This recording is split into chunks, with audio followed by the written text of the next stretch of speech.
Hey, welcome back to another episode of Auburn All the Time, double A double T. Hey, I'm sitting here with my main man, Mr. Auburn football himself, Mr. Bruce Howard, and I'm your boy Rod Stevens. Hey, look, we are still so excited, man, about y'all tuning in, and we just appreciate y'all. Look, listen, click the like button, the share, comment, subscribe, man. Listen, we need some subscribers, and we appreciate y'all viewing and comment, man. We really love to hear you comment. So we took a week off. I guess we rested with the team, but we enjoyed some good football last week as well. But man, this is an Auburn show. And so we'll get right on into things. We our last game was against the Georgia Bulldogs, still the number one team in the country, and the game itself, to me, it fared okay. We came out pretty strong. Defense had a good showing. Score ended up being 27-20.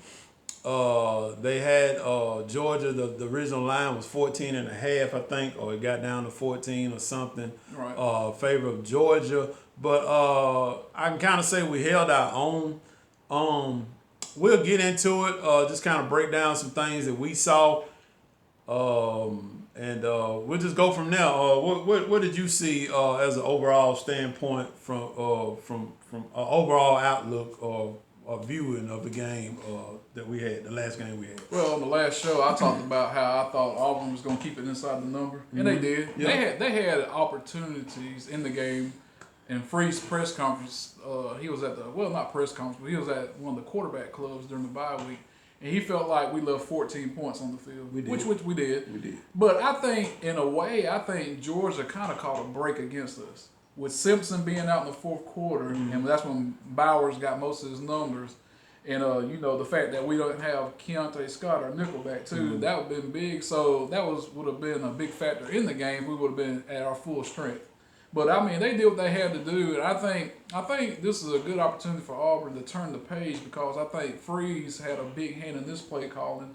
In this past game, you see the offense. I think they moved the ball way better against Georgia, especially on the ground, than what most people thought. Going against that defense, and that was an opportunity for us to show how much improvement we've made. And I think you'll see another step in the right direction from the offensive standpoint. I think the defense has held their own the whole season.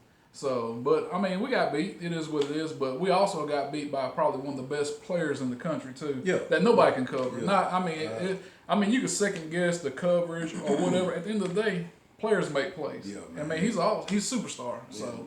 It is what it is. I mean, I think they can build off that though. I think take that next step with the offense, and I feel fairly well about the direction they're going, and I just want to see them take that next step. What you think? Well, I agree with everything that you said. I just throw some things in there.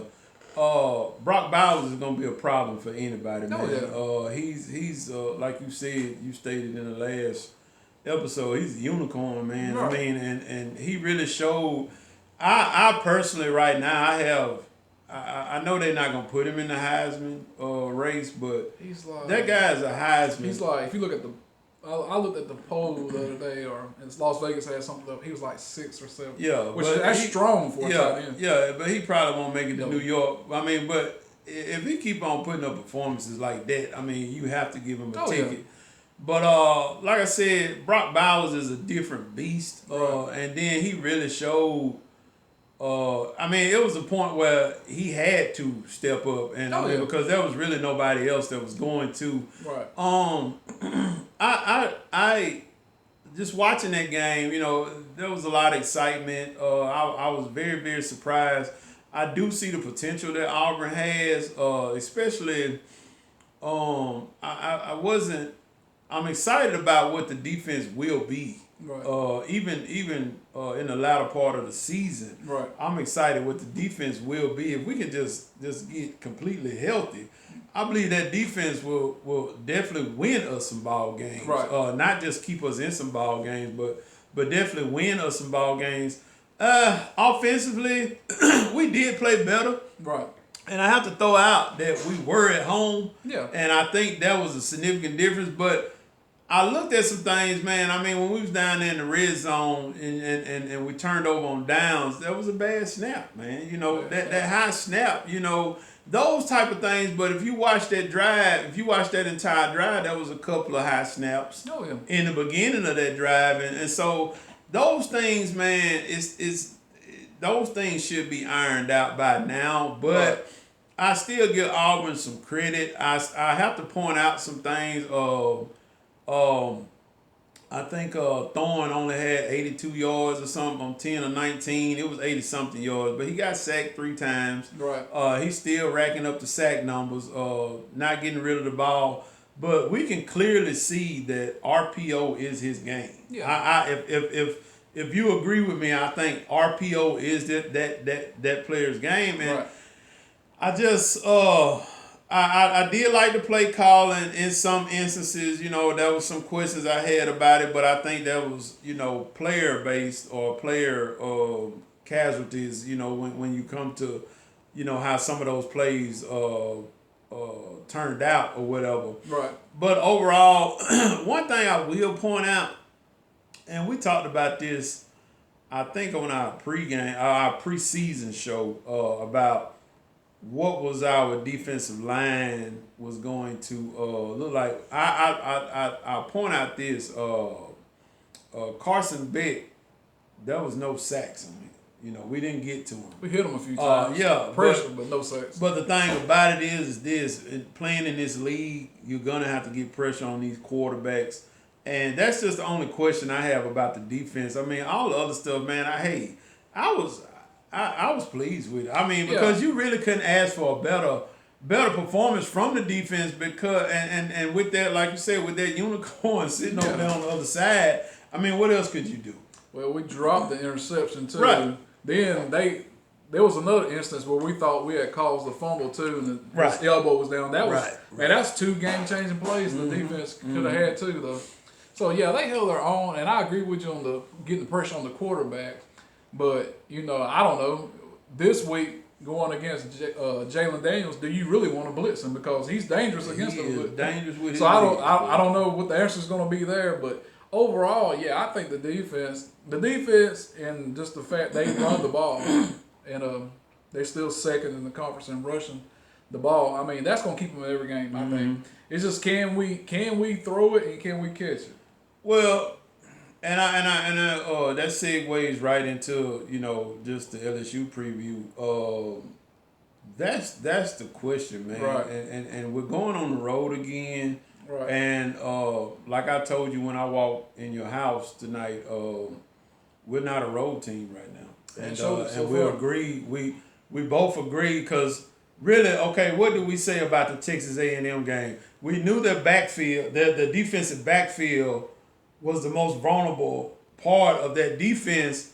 If we could just expose them, well, we're going up against another team that has a vulnerable defensive secondary, and because this is not DBU of old, you know what I'm saying. So DBU is not there, and I'll go on record and say it. I mean, LSU, their defensive backs are suspect. Their defensive secondary is suspect. So we have to expose this secondary, and they're gonna have to come up with some stuff. And I'm gonna be honest with you, I feel a little bit better, especially if Hugh Freeze called the plays, and I feel like he will go with the RPO attack because that's clearly what Peyton Thorne's strength is. Right. But I want to throw something out there, and you know, after you can answer it now, or after you even give your take on what you think we need to do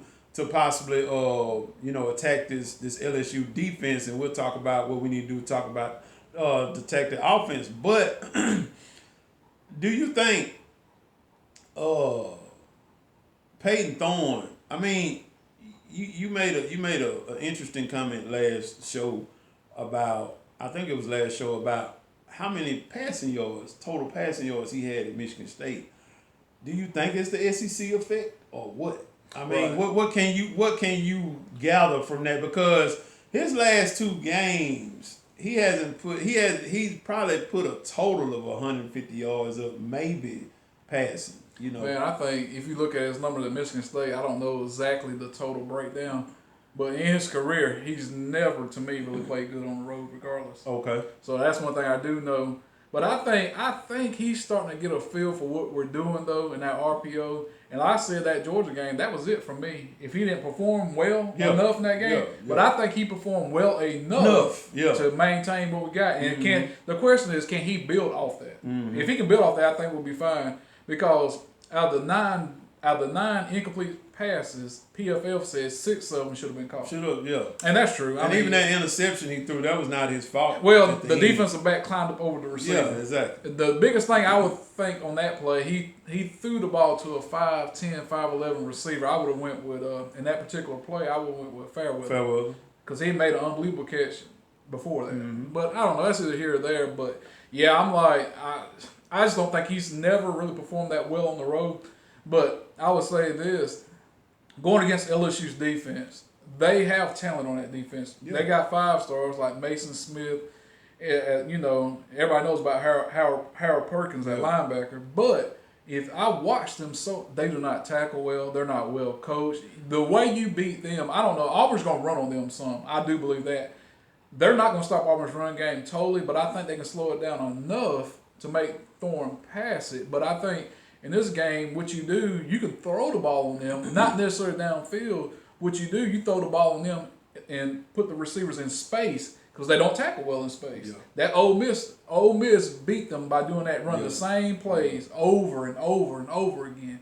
So I think Auburn can move the ball on them. The biggest thing about the LSU game is, they're going to move the ball. There's no way you can stop that offense altogether. Nobody has. Yeah. They've moved the ball on everybody. But I would think Auburn, to me, either you can look at Auburn or Florida State's defense. This possibly could be the best defense they've seen this year.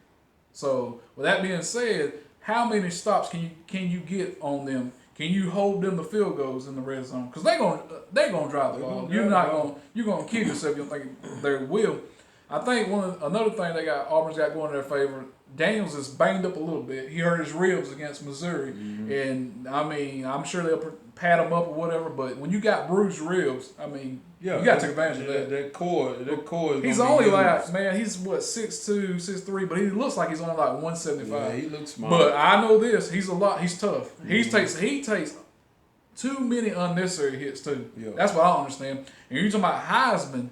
Oh, he needs to be up there a lot. He's in there, but he is good. But the biggest thing, I hate to say it, this might be one of them games the defense bend but don't break, because you can't. Yeah, I agree. Because you can't get it. I'll put it to you this way: if the game's in the 20s, Auburn's got a shot. If it gets in the 30s and 40s, you know how that's going to go. Not unless just all of a sudden. I tell you, the thing about Auburn's offense, what Auburn's offense needs is a bad defense to go against. And over these next couple of weeks, I think they are going to see. They've already played some of the better defenses they're going to see all year. Yeah. Except for the end of the season. So with that being said, they should be getting better at this point in the season. I'm interested to see what kind of new wrinkles that Freeze, with it coming off a bye week, they're going to give you a look that's not been on tape before. Yeah. I'm sure of that. So I feel fairly confident that we'll move the ball on them. I'm not worried about that. Just how many stops we can get, and can we keep them under. We kept every offense we played this year under their number. And for them, if I'm not mistaken, they're averaging in the 40s. They're averaging 40 points a game. So can we keep them under that? I think we can, but I don't know how much under that. I mean, I'm sure I can see them scoring in the 30s though. But I think we can keep them under that 40 points. But how far under that can we get it? We can't obviously we can't turn the ball over. Which the last game we didn't. We played great as far as turnover wise. Fundamentals wise, I think we only had one penalty and one turnover. We had one penalty. That was a clean game though. But I told you that game had to be a perfect game, which it was close to it. Yeah. I mean, we did, like you said, we left some points on the board, but on the field. Right. I'm like you with attacking Jaden Daniels. You're right. That's gonna be something that you're gonna have to think about every play. Yeah. Because he gonna beat us in regards to, he gonna beat us with his legs. But like you said, I agree with that. Bend don't break defense. We sort of saw that with these last two teams we played. I mean, with Texas A&M, I was hoping for a bend don't break because Texas A&M has a high power offense. You know, even though what's his name? What the boy? Greg, what we call the dude, the quarterback that got hurt. Oh, Anyway, it's Mac Johnson now. Now it's Mac Johnson. Yeah, but yeah. What's his name? I don't forget his name. But anyway, this is Right. an Auburn show. Yeah. But when he went out, Connor you know what I'm Weigman. saying? Connor Weigman, Yeah. he I mean they was operating at a high powered offense, man, and Yeah. I mean, I don't know what they were doing Saturday, but Right. past Saturday. But anyway, it's gonna be difficult to stop this offense. I agree with that. Right. I just feel like, man, if we all the ambient noise and all the outside stuff that you get when you go to Death Valley, can you zone in and zone out at the same time, or zone that out at the same time and execute? Right. No stupid penalties, no mental errors. Right. You know, you gotta come in that building sound with a sound mind and, Right. and step on that field with a sound mind, because it's gonna be electric. I mean, it's a night game. Them jokers gonna be oiled up, man. I mean, they gonna have all day, all that gumbo and all that stuff they gonna be fooling with, man. Them jokers gonna be right. I'm talking about, man. So my question is, and it's not, I think our defense has traveled. Oh yeah, I honestly, I don't have a question about the defense. Only thing I got a question about how healthy we gonna be. But my thing is what Peyton Thorne gonna do as the leader of this offense, and is he gonna come in and let this stuff shake him, or is he getting that? Is he starting to gain that confidence? You know, by playing against a number one team in the nation and faring as well as you did. Yeah. You know what I'm saying? Because you may not write home about how he played, but that's what, you know, we'll take that. Oh yeah. You know what I'm saying? So I feel like even if he played the same way he played, just maybe a hair better against LSU, which their defense is not as good as Georgia defense. Their defense to me is not as good as Texas A&M defense. They may have the talent. Right. No, I don't think anybody's got as much talent as Georgia and Texas A&M in the but you know, Alabama may have it. Alabama. But I'm saying, as far as talent wise, those three teams. Oh yeah. So LSU does have the talent. I would place them number 4, but they haven't shown that talent yet, man. So I think I feel comfortable about saying that we will play better. You know what I'm saying? But you know, it's to be seen. Right. You know, because we're on the road, and that's just that's the caveat to everything for me right now, is that the fact that we're on the road and how we played against teams on the road. Yeah. Well, at this point in the season, none of that should be a factor, because you've already been on the road twice. Cal, I wouldn't consider, just due to the fact that we traveled to Cal and that atmosphere wasn't nothing like the SEC, but just the travel part of it, and having to play at College Station against A&M. So I mean, we got road experience though, so that, and they've been there before on the road, so that shouldn't be a factor. The factor is the biggest thing that is Thorne is the key to all this. To me, he's the key, and the biggest thing to do to help a quarterback is that running game. Mm-hmm. And I think we can lean on the running game, but you still at some point you're gonna have to put them receivers out in the space and get them the ball. And you ain't got to necessarily throw it 50 yards downfield every play, but you're gonna have to.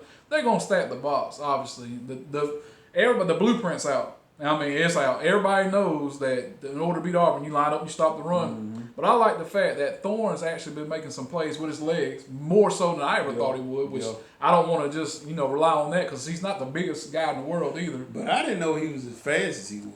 Yeah, he's got some speed. I would consider him a little fast. He's not quick though. No, he doesn't have fast. His acceleration is good. Yeah, that's what I like. I mean, he's not gonna get you on that first step. But right. I mean, if you let him get about 10 paces, he probably stride. On that long run in the first quarter or whatever it was, the first quarter series. Yeah. So he looked back several times when he took off and he hit the side. Just kept on he should have kept off wide open. Don't worry. He probably would have scored. And didn't we have to end up settle for a field goal? Yeah. So yeah, because the first two drives we had were field goals. Yeah. So I mean, he's the key. He's not going to play as well as Daniels. Obviously, Daniels is way farther along. He's been in their system longer too, and they got 2 NFL receivers with Thomas and it's like what's his name? Number 8, Malik. Is it Malik Neighbors? Yeah.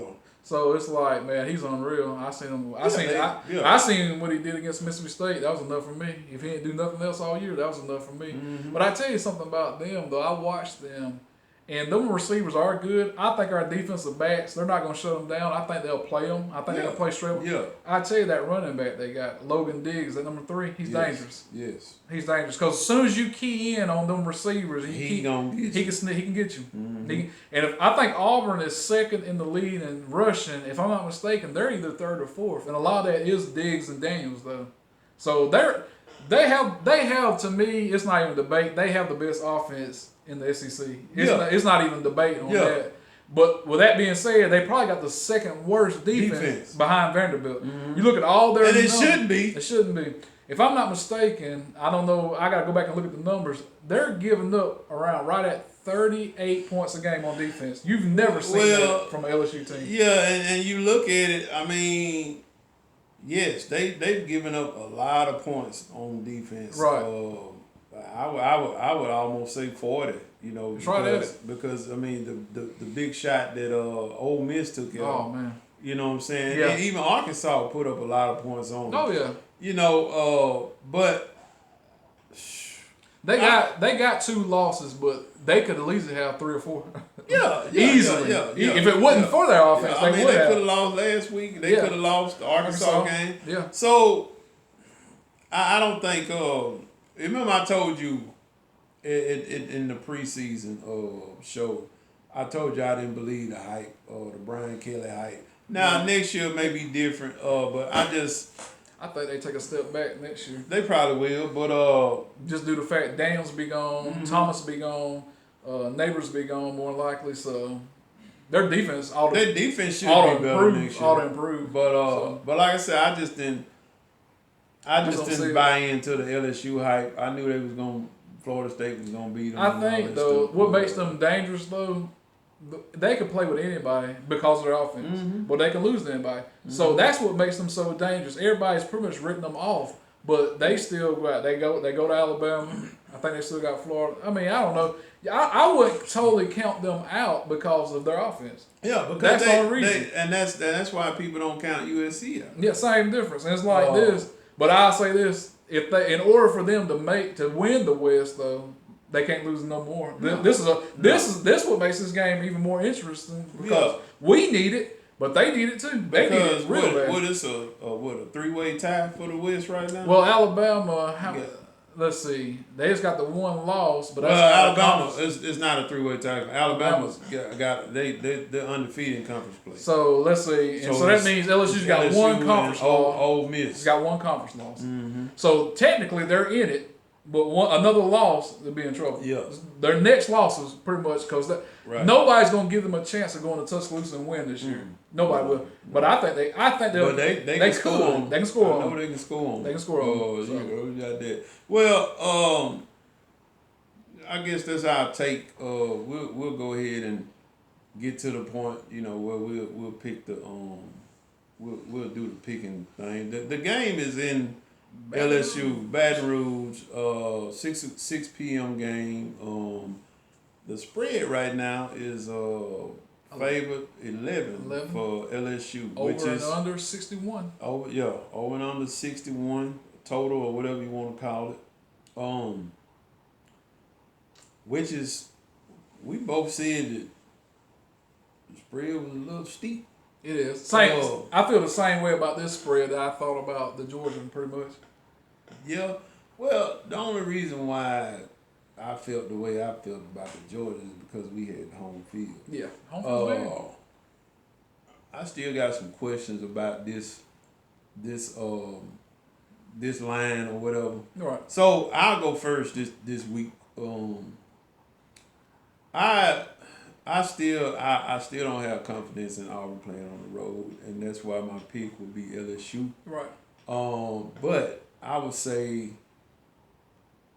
31-27. I'm gonna take Auburn the points with Auburn. Right. You know what I'm saying? So I don't think LSU covers that 11. So I'm going 31-27 LSU. I'm still an Auburn fan, y'all, but you know I'm a realist. But go ahead, man. It lets me know that great minds do think alike because I've actually posted this on Rivals on the Auburn board this week. Okay. That my exact same score. Oh wow. Exact 31-20. I said on the matter of fact, I mean, when people know I'm not lying, I put it on there and I said 4-point game either way, 31-27. I truly believe that. I'm going with LSU also because they're at home, but I think Auburn can. I don't know. I would put it at probably about 30, 35, 40% at the most. But that's really all you can. I'll say this. I think Auburn will have a chance in this. I think it'll be a fourth quarter game, and I think they'll have a chance. I really do. Now, they can't. I mean, it's hard to say being over there, but with that being said, we haven't had a lot of success going over there, but crazy enough, the last time we went over there, we did win. We did win. So, and I'm still holding to my preseason prediction that somebody is gonna slip up against this team that you were not gonna think. Well, I would say this. I think so I'm still waiting on that game. I said 7 or 8 wins. Looking back at it, and that's still in play. Still in play. Still in play. But I think after this game, regardless of what happens this game, I think they can go. I think they can get some momentum because I think they're gonna win some games. You get Ole Miss at home. I think they can. I think we'll be an underdog, maybe by 3 points, give or take. It's gonna be that was gonna be close. Depends. A lot of it depends on what happens this weekend. I think we can get that one. Mississippi State. I hate to say it. That's got to be a win. Got to be a win. At Vanderbilt's got to be a win. Got to be a win. New Mexico State at home. That's a win. That's a win. So then it comes down to. Well, we still got Arkansas. At Arkansas. Yeah. We'll see what kind of shape Arkansas is in by then. Right. Because they're on the borderline of pretty much. Arkansas on the borderline of being below 500. They are. I think they're pretty much giving up on Pittman. And you can see it. And I believe they're fragile. Even if they go 6-6, I think Pittman is out, man. Which I like that guy. I like him, but I like that guy, man. But you know what wins. I think what's going to happen. He's made a good hire with Travis Williams as defense coordinator. They're holding their own. I think. His problem is, I think he made a terrible hire at offensive coordinator. They don't like they know what they're doing on offense. Well, another thing, man. And their offensive line is god awful. I heard on I listened to Sirius XM, and I think Sam Pittman just overachieved too early. You know, I know he was too successful too early, and so that it kind of set the bar, and you know the bar was unrealistic. You know, by him being at Arkansas. Oh yeah. Because we know Arkansas, they've had great teams, but it's spotty. You know what I'm saying? It's here and there. They're not a consistent. Now basketball, we could say different, but but Arkansas football, right? I mean, they had some, you know, the Darren McFaddens and stuff like that. You know, those kind of guys have come through. You know, you've seen shades of that stuff, but I mean, on a consistent basis. Right. But man, I posed a question. So okay, we both got. It's crazy. We both got the same score and the same outcome. Right. I posed a question to you last week, and we'll get into it. Not last week, but the last show. I asked you, and you've had some time to think about it. We both have. Has the playing field level? Just looking at outside the conference, what we have. You know, we've had this massive influx to Colorado, teams like that. Look at the Pac-12, even though they're imploding. Look at the number of teams they got in the top 25, and then you still have shades of the ACC playing. You know, you got your North Carolinas and your Florida States, and then you got your Louisvilles coming up. Your Big Ten is still strong with your Ohio States and Michigans and Penn States. We'll see all that stuff are paying out here soon. And of course, with a game that's coming up like Oregon against Washington, we'll see what that pans out to be. But even the Big 12. I mean, Oklahoma beat Texas this past weekend in the Red River, whatever they call it now, showdown, rivalry, whatever game. But has the playing field level, and I believe it has, but I'll get your opinion on it. I know what you're gonna say, but I'll get your opinion on it. You can tell the people. Right. I think for me, the transfer portal, mainly the transfer portal, hitting on it helps teams to fill in gaps. Yeah. It's not sustainable though, because and to me, it all comes down to there's one common denominator in all this. To me, you have to recruit high school talent and build upon it. You do. Because everybody's talking about the SEC, this is a down year, whatever. But as of today, it could change. Who are right now the two best teams that's playing in the SEC, that's playing the best right now at this moment? Alabama and Georgia. And look where they finished at recruiting last year. And look where they finished at recruiting ever since Kirby Smart's been at Alabama, at Georgia, and now Nick Saban's been at Alabama. The transfer portal, all it does to me, it's hit or miss. Obviously, Auburn sees that too. But it can help you fill in the roster, but it's not an exact science, and I don't think you can survive off of it. At the end of the day, the teams that recruit the best, to me, from top to bottom, high school, is the team that's going to maintain. You might get a flash in the pan like TCU last year, but now, prime example, look where they was at last year. Look where they at now. You have to maintain that solid recruiting foundation. To me, if you're in the SEC, if you don't finish in the top 10, top 12 in the country, you don't really have a chance. And I'm hoping Auburn's around 15, 16, 17 right now. And I think they'll finish close to the top 10. And you'll fill in the gaps with the transfer portal. But at the end of the day, the team with the most talent that recruits high school, Alabama, Georgia, Michigan, Ohio State, the usual suspects. That's that. And at the end of the day, it will not surprise me at all. Everybody was, talking about Georgia, and which Auburn did a good job against them. But I give you another example with Georgia. They finished top 2 or 3 every year in recruiting. They played Kentucky this past weekend. That was undefeated, and they finished top 25 maybe in recruiting, 51-13. And that's the best example I can give you right there. And that's those are the obvious standouts or the obvious points. But I feel like I feel like the playing field is level, and I'll give you my explanation why. I'm not gonna say it's level right now. Right. This is what I say. Reason why I say it's level right now because if we calculate the last 10 championships, I think probably the SEC has won 6 or 7 for the last 10 championships. Right. Give or take. But the reason why I say it's level and it's due highly to the NIL. Right. I know you touched on the transfer portal, which is very true. Transfer portal is a temporary thing, and it, like you said, it fills gaps and fills holes.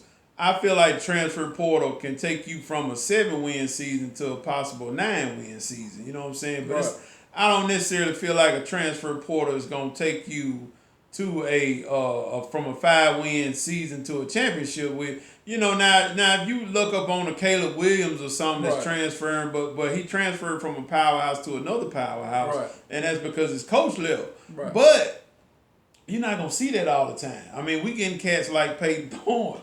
You know what I'm saying? We got your boy McLeod from App State. Right. You know what I'm saying? Okay, these are standout names, but I mean we're not generating superstars. But this NIL, that's why I think is going to affect the high school recruiting level, is because now the money will you got your Alabamas and your Georgias, which really may not be able to put up that Texas or Florida or California money to get that number 1 recruit. So I feel like in regards to that, the playing field has leveled out some, but you still gonna have your usual suspects or your prospects like, okay, we know California got money. We know Texas got that big money. And we know Florida got that big money. So can Alabama compete with that type of money? They're going to have to dig deep and go with their roots, what they're set on, or their foundations of recruiting. And that's gonna play, because in the end, you're gonna have kids that ain't just about money. Oh, yeah, you know what I'm yeah, saying? And that's gonna be good for the game too. But I kind of like it. I mean, I just think it's entertaining, which the sport is an entertainment anyway. And I tell anybody, please don't kill yourself over a game. You know what I'm saying? It's mere entertainment. Right. But it makes it more entertainment to me because I'm just gonna be honest with you. I love the SEC, but it was getting boring to me. Seeing two SEC teams in a 14 playoff. You know what I'm saying? And we knew one of them was gonna come out, regardless whether they played each other or not played each other for the championship. But my opinion is I think it has leveled out for right now. Yeah. And we'll see how the money goes because I mean even when the NIL first started, we saw how well Texas A&M done with recruiting, but the transfer portal killed them too. Yeah. Yeah, I think for Auburn, speaking of the NIL, it's helped Auburn more than probably just about any team in the SEC so far because just in this recruiting class alone, we was able to flip a 5-star receiver from Alabama and basically flipped a 5-star linebacker from Georgia. That would have never happened. But the NIL helped play a big part in that. Yeah. So it's helping us for sure. But do you think this is something that I've always kind of thought about? Right. Do you think Auburn money longer than Alabama? I think, if I'm not mistaken, somebody told me that Auburn has the only true billionaire in this state. He's an Auburn, and he is tied in to Alabama Power, and so Auburn. Well, they got Tim Cook, which I don't know how much that works. I was about to say, but you got Barkley, Bo Jackson. He don't really do how many anything. CEOs has Auburn generated? They've done tons. Somebody told me this. I can't remember whoever. When it comes to paying NIL money for a recruit, if Auburn really wants them, money's not an object. Just for that, and I feel that. And don't get me wrong, now, I'm not no slight against Alabama because they have, and that's even to be honest with you. As far as that, they can compete with anybody for that part. Yeah. If they feel like that player is worth it, there's limits to anything. You're not gonna give a 3-star receiver $1 million. That's not gonna happen. They'll just but if it's the right guy and they know they can get him, it's like this. The receiver they got committed, they flipped from Alabama, Perry Thompson. Whatever he wanted, Alabama, whoever offered Auburn will match it. Get more. It's like Cam Coleman, the 5-star receiver from Phoenix City that committed A&M out the blue. Everybody know why he committed A&M. Yeah. But if he came to Auburn and said that I will commit to y'all if you match or pay me a little more than what they'll do it. Yeah. The money, I think Auburn has as much money as anybody. I mean, that's to me. I don't even think it's a debate on that. And I agree. So the money part is not an issue to me at all. It's not. I think Auburn can compete with anybody right now. I think it can compete with anybody in recruiting. I think we can compete with anybody from a coaching standpoint also. So I was concerned about when we hired Ron Roberts, defense coordinator. All that's out the door for me. I mean, he's proved it. Yeah. So to me, they're getting unbelievable.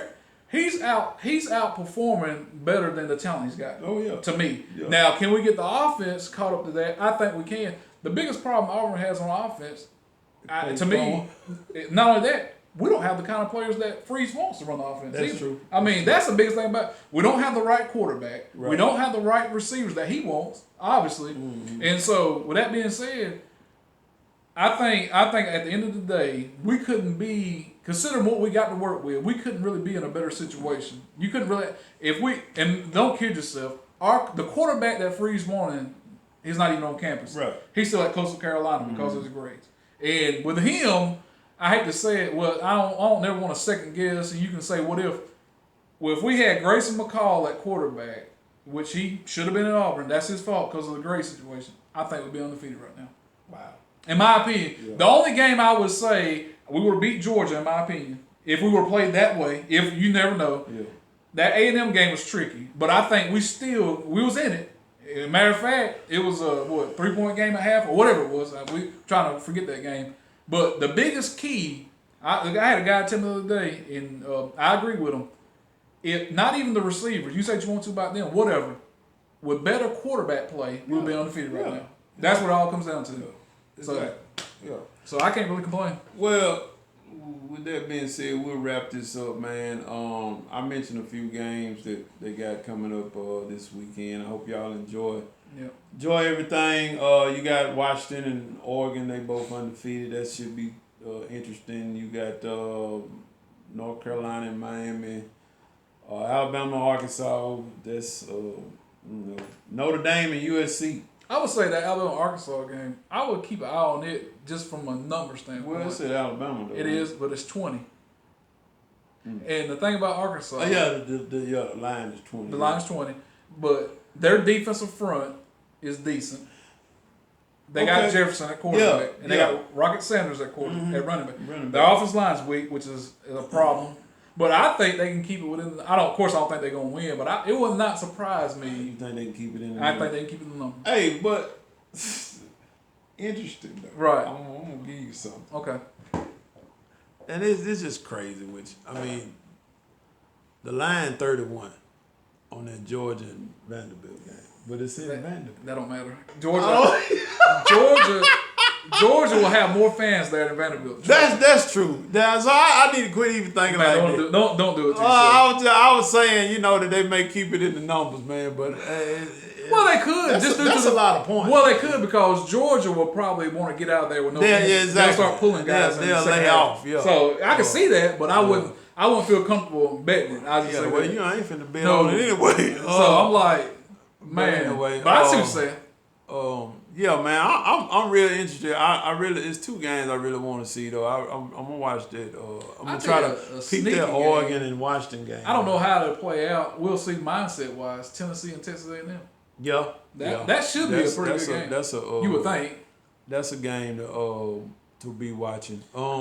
But man, our old boy playing Saturday. Heisman? He number 2 in the Heisman race right now? Old Bo Nix. Well, this is a showcase. Shout out to Bo Nix, man. Go for it, man. Hey, man, get it, man. Yeah. Look, I tell you what, we'll be like the Alabama fans. We'll claim him if he wins. If Auburn fans were real with themselves right now, we would love to have Bo. We would love exactly. We'd be undefeated if we have him. we Now he's better than Grayson McCall. Yeah. So it's like I would love to have him right now. I'll just say that. But man, with that being said, man, listen, we appreciate y'all tuning in once again to Auburn All the Time, AAT. I'm Rod Stevens, and I'm signing out War Eagle. Warrior.